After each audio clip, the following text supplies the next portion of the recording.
Bonjour à toutes, bonjour à tous, je suis très heureuse de vous retrouver pour cette nouvelle édition du JT de la rédaction de Vélizy TV. Une édition qui tombe en pleines vacances, mais comme vous le savez, l'information, elle, ne prend jamais de congé. Voici de quoi nous allons parler aujourd'hui. Nous allons tout d'abord vous offrir une petite parenthèse gustative. Nous vous montrerons ensuite comment collégiens et entrepreneuriat peuvent parfois faire bon ménage. Et enfin, nous conclurons sur l'évolution de l'initiative Rêve de Gosse 2015. Nous ouvrons cette édition par une vidéo qui devrait vous mettre l'eau à la bouche. On ne vous en dit pas plus, on vous laisse le soin de découvrir. Bonjour à tous, aujourd'hui nous vous proposons de découvrir une toute nouvelle émission sur Vélizy TV, une émission inédite consacrée à la gastronomie. C'est parti! Nous avons rendez-vous à l'atelier Cannelle avec Laure Kahn, son chef. Elle nous a préparé une bonne petite recette, suivez le guide. You left home the other night. I won't see you for a couple days, but I still leave on all the lights. Me voici en compagnie de Laure Kahn, chef émérite et propriétaire de l'atelier Cannelle. Bonjour Laure. Bonjour Émilie. Alors, qu'allons-nous faire, Laure, aujourd'hui cuisiner au Vélizien? Alors aujourd'hui nous allons réaliser un œuf mollet croustillant sur une salade de pommes de terre. Donc c'est une recette facile à réaliser, économique et toujours dans le thème de Pâques. Alors, quelle est la première étape, Laure? Alors on va d'abord mettre en cuisson la pomme de terre. Donc la pomme de terre commence toujours sa cuisson par un départ à l'eau froide. On y ajoute une poignée de gros sel. Voilà, et ça part pour 20 minutes de cuisson à peu près. Alors, après la cuisson de la pomme de terre, qu'est-ce que nous avons comme seconde étape, Laure? Alors ensuite, nous allons mettre en cuisson l'œuf. Alors un petit moyen mémotechnique pour se rappeler comment on cuit les œufs, c'est la règle du 3-6-9 pour les œufs. Donc on attend que l'eau soit ébullition. On y ajoute du gros sel et un petit peu de vinaigre pour que la coquille soit bien calcifiée, qu'il ne casse pas lorsqu'on va la plonger dans l'eau chaude. Donc 3 minutes, c'est pour un œuf à la coque. 6 minutes pour un œuf mollet et 9 minutes pour un œuf dur. D'accord, le 3-6-9, donc on retient. Voilà. Alors Laure, notre pomme de terre est prête. Maintenant, qu'est-ce qu'on en fait? Alors, nous allons l'éplucher, la couper en fines rondelles et ensuite nous allons la faire mariner avec de l'huile d'olive, un petit peu de ciboulette ciselée et un petit peu de fleur de sel avec quelques épices. But every time I go to check, well, you're not there, and I swear not to fall for that no more. And I say, Alors, nous ajoutons un filet d'huile d'olive. Alors donc maintenant, on cisèle la ciboulette. Donc. Exactement, puisqu'on va les mettre sur la pomme de terre. Ah oui, voilà là. Donc on saupoudre maintenant Avec la ciboulette. nos petites pommes de terre marinées. Voilà. Effectivement, c'est déjà très appétissant. On va y ajouter également un petit peu de fleur de sel avec quelques épices de ma fabrication. D'accord, il y a quoi comme épices par exemple? On peut connaître Oui, le bien secret. sûr. Alors, en fait, dedans, j'y ai mis du paprika, j'y ai mis du curry, et ensuite vous avez de l'ail, de l'oignon et de l'échalote déshydratée. Voilà. Et c'est un petit accompagnement. Donc la majorité, c'est de la fleur de sel quand même. D'accord. Et ça Toujours permet. beaucoup de sel, hein. Ouais, Il faut toujours. faire sortir les goûts. Exactement, c'est un exhausteur de goût. Voilà. Donc maintenant, Laure, nous réalisons la panure, hein, c'est bien ça? Exactement, À donc l'anglaise, c'est une donc. panure à l'anglaise. C'est la même façon de procéder lorsque vous réalisez par exemple une escalope cordon bleu. Donc c'est toujours le même procédé. C'est d'abord de la farine, that shines upon me, just laying in my bed. ensuite c'est un œuf que nous allons battre en omelette. Well, all night long since you've been gone is running through my head, and I say, oh my God, could this be? Is the final? Voilà, on va l'assaisonner avec un petit peu de sel fou également. Encore une fois, la fameuse Voilà, c'est la potion touche, magique c'est la épicée touche personnelle. de Laure. Et ensuite, c'est de la chapelure. Donc que vous pouvez réaliser avec du pain un peu rassis, D'accord. que vous pouvez même refaire sécher un petit peu au four et ensuite couper très très fin à l'aide d'un robot. D'accord. Après ça s'achète tout fait aussi. Exactement. Effectivement, c'était plus facile. Et voilà, moi j'aime bien y ajouter un petit peu de parmesan. Ça donne un petit peu de goût. D'accord. Voilà. Donc une panure à l'anglaise on récapitule de la farine, de l'œuf battu en omelette avec un petit assaisonnement comme Laure le préconise et enfin de la chapelure avec du parmesan. Voilà. Notre œuf a refroidi maintenant, on peut le prendre en main, il faut faire attention parce qu'il est mollet. Exactement. Et on les cale, c'est bien ça, Voilà. c'est bien le mot. Donc pour les caler, on va le tapoter, mais alors il faut vraiment que toute la coquille soit vraiment très finement écalée pour pas qu'on ait en fait un gros morceau à enlever qui risquerait de le fondre en deux, puisqu'à l'intérieur il est, une partie de l'œuf en même temps, d'accord. comme vous le disiez, il est tout mou à l'intérieur. Donc le but c'est de le laisser entier pour pouvoir le paner joliment et qu'il ait une belle forme à l'arrivée. D'accord, donc on le tapote. Notre œuf est tout nu. Voilà, On peut exactement. enfin- On va pouvoir enfin le passer donc, dans les ingrédients qu'on a préparés. Donc d'abord dans la farine. Donc, toujours délicatement parce que ça reste fragile. Poudre bien. Voilà. Ensuite, Dans l'œuf. on enlève.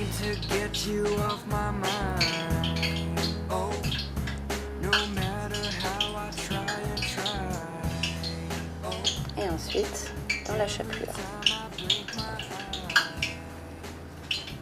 Effectivement, on sent que Pâques n'est pas loin. Hein. Voilà.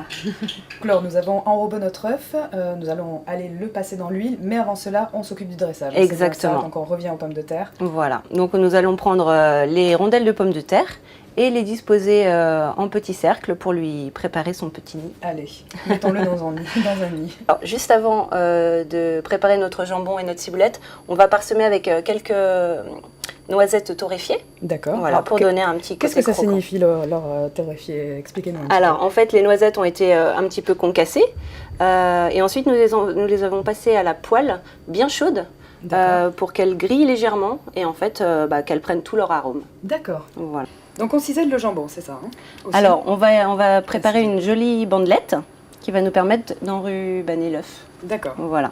Donc, on va juste un tout petit peu le dégraisser. Donc nous nous apprêtons donc à mettre, à dresser finalement, Voilà. notre petit filament de De ciboulette. ciboulette. mais Hop là, également sur le le jambon. dessus. Voilà. Le jambon dans l'autre sens. D'accord, en croix donc. Voilà, on croit. Et là, nous allons passer au moment fatidique de passer l'œuf l'œuf frit. dans l'huile Allez, de c'est parti, friture. on se le teste. Donc Laure, on a fait chauffer de l'huile, il Oui. faut qu'elle soit bien chaude. Et là, on Exactement. s'apprête à tremper notre œuf. Exactement. Donc très délicatement, puisque quand l'huile est très chaude, elle va faire un petit peu de bouillon et un petit peu de mousse. Donc on y va tout doucement. Quelques secondes.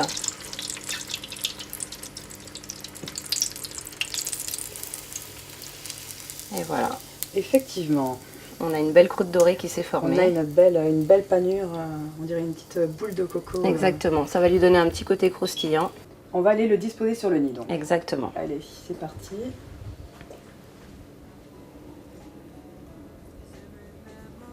Nous allons enrouler l'œuf avec le jambon de pays. Nous allons retourner pour cacher la jointure.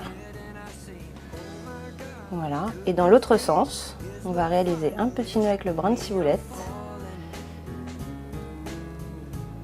Voilà, pour faire un joli œuf de Pâques. D'accord. Alors ça y est, notre recette est terminée. Ça a l'air vraiment délicieux. On aurait même envie de la goûter. Est-ce qu'on peut, Laure, finalement Eh bien, on va casser l'œuf pour vous montrer qu'il est bien coulant. D'accord, allons voir si c'est un véritable œuf mollet. Voilà. Can't seem to get you off my mind. Oh, Et voilà, il dégouline bien, c'est appétissant.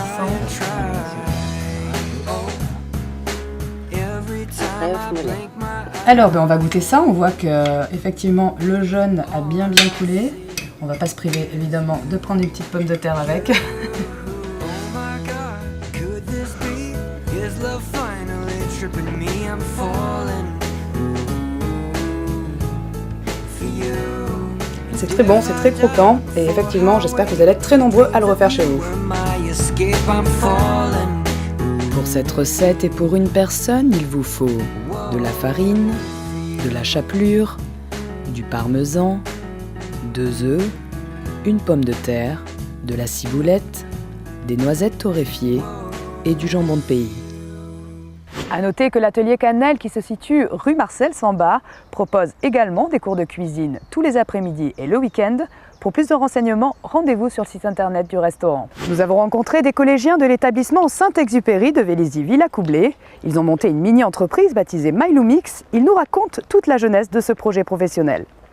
Devenir entrepreneur à 14-15 ans, une expérience que sont en train de vivre actuellement 2 groupes d'élèves de 3e de Vélizy, l'un du collège Maryse-Bastier, l'autre du collège Saint-Exupéry. Une initiative portée par l'association Entreprendre pour apprendre, qui a proposé à ces jeunes collégiens de créer une micro-entreprise éphémère le temps de l'année scolaire. Il y a toutes les étapes de l'entreprise, depuis la formation de l'entreprise, d'un dépôt virtuel, je dirais, des statuts auprès de l'association Entreprendre pour apprendre. Ils ont un compte en banque à gérer, ils ont une levée de fonds à faire au départ.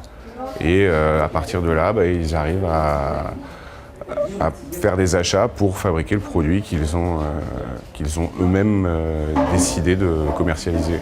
En effet, qui dit entreprise dit produit. Après de multiples concertations et réflexions, les élèves de Saint-Exupéry ont opté pour un objet original, une lampe à ampoule odorante. L'idée est venue plutôt du côté des filles. On voulait faire des objets d'intérieur, de maison, parce que voilà, on est un peu des filles, du coup on aime un peu tout ce qui est lampes, bougies, tout ça. Et en fait, à la base, on était parti sur des bougies, mais vu qu'on ne sait pas faire la cire, tout ça, on en est venu à l'idée de faire une lampe. Et après, on a hésité entre la couleur et les odeurs. Et on a fait une étude de marché où il y avait plus de gens qui avaient dit l'odeur. Donc on a choisi ça finalement. C'est simple, on a des plaques de PVC. On rentre des formes dans l'ordinateur et puis après, c'est la machine qui nous les découpe toute seule. Après, il nous suffit de les assembler. Et puis, donc on a un fond de canette qu'on positionne sur la lampe. Et puis après, la lampe opère toute seule. La lampe, elle va chauffer en fait un récipient en métal où à l'intérieur il y aura de l'eau et des huiles essentielles. Et après ça diffusera dans la pièce. La micro-entreprise propose 4 lampes aux facettes différentes, une vague, un pic, un trèfle et un cavalier, achetables à l'unité pour la somme de 21 €, sans ampoule ni huile essentielle. MyLoomix, nom par lequel les élèves ont souhaité baptiser leur mini-société, sera examiné, évalué et noté par des juges techniques lors du grand championnat régional de Paris le mois prochain. Les collégiens sont confiants.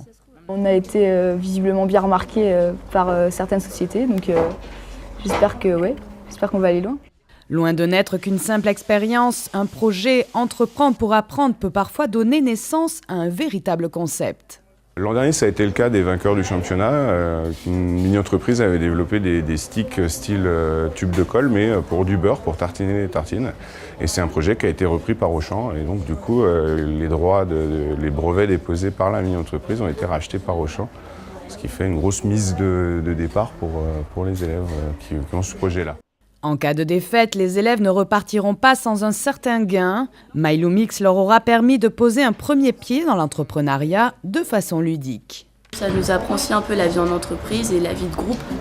Chacun a sa tâche, mais tout le monde peut aider en fait. C'est l'entraide et on aimait aussi beaucoup cette idée de groupe en fait. Et 2 heures en plus où on peut faire ce qu'on veut en fait. On n'est pas noté. Voilà, c'était surtout ça qu'on aimait. Rendez-vous maintenant le 20 mai prochain pour savoir si les jeunes Véliziens s'apprêtent à révolutionner l'univers déco de demain. Nous vous parlions en mars de Rêve de gosse, cette magnifique aventure qui permet de faire rencontrer des enfants ordinaires et extraordinaires autour d'un projet aérien. Avant le baptême de l'air qui arrive en mai, ils ont découvert le musée de l'aviation et ont pu rencontrer un astronaute français. Reportage. Rêve de gosse, l'association qui œuvre pour l'acceptation du handicap, continue d'émerveiller ses petits participants, parmi lesquels des élèves de l'école Rabourdin de Vélizy-Villacoublay. Après plusieurs rencontres entre enfants ordinaires et extraordinaires, les élèves ont pu découvrir le musée de l'aviation du Bourget, des anciens coucous volants aux Concorde supersoniques d'Airbus. Les enfants ont ensuite eu la surprise de pouvoir rencontrer un astronaute français, Michel Tonini. Je suis allé à la NASA pour faire un vol sur la navette spatiale Columbia, donc décollage de Cap Canaveral, mais l'entraînement se fait à Houston. Et dans cette mission, nous étions 5. En fin de présentation, les élèves ont eu l'opportunité de poser toutes leurs questions aux voyageurs de l'espace. Quel est votre plus grand souvenir? On voit les couleurs des étoiles, c'est un sapin de Noël. Mais mon plus beau souvenir, c'est évidemment, c'est le souvenir, le premier, c'est la première vision que j'ai dans l'espace. Donc on a décollé de Baïkonour, et après le décollage, à l'époque, je vous ai dit, il faut 2 jours pour rejoindre la station. Et donc j'étais vraiment fatigué parce qu'on dort très peu dans le Soyouz, hein, vous avez vu comment c'est pas confortable et tout. Et juste quand je suis arrivé avant l'arrivage, on a vu dans le Soyouz la station. Est-ce que dans les combinaisons, vous aviez des accessoires au cas où de chute ou il y avait des problèmes avec les machines? Alors on a bien sûr sorti à l'extérieur, réparé la peau de la navette s'il y avait un trou. Donc on peut vraiment faire toutes les réparations. L'école va recevoir un diplôme en souvenir de la journée qu'il a passée aujourd'hui et de l'exposé qu'il a eu la chance d'avoir, parce que je peux vous dire que c'est très très rare d'avoir quelqu'un de la qualité de l'expérience de Michel Tonini, que vous applaudissez encore. Merci. Prochaine étape de l'opération Rêve de gosse Île-de-France 2015, le baptême de l'air à Melun le 19 mai. De quoi remplir de doux nuages et d'étoiles étincelantes la tête de ces enfants hors du commun. Avant de nous quitter, sachez que si vous cherchez une activité ludique pour occuper vos enfants ce week-end, un film sur le Grand Ouest américain est projeté samedi à 16h à la médiathèque de Vélizy-Villacoublay. Notre JT est maintenant terminé, merci de l'avoir suivi. Nous nous retrouvons vendredi prochain pour un nouveau numéro.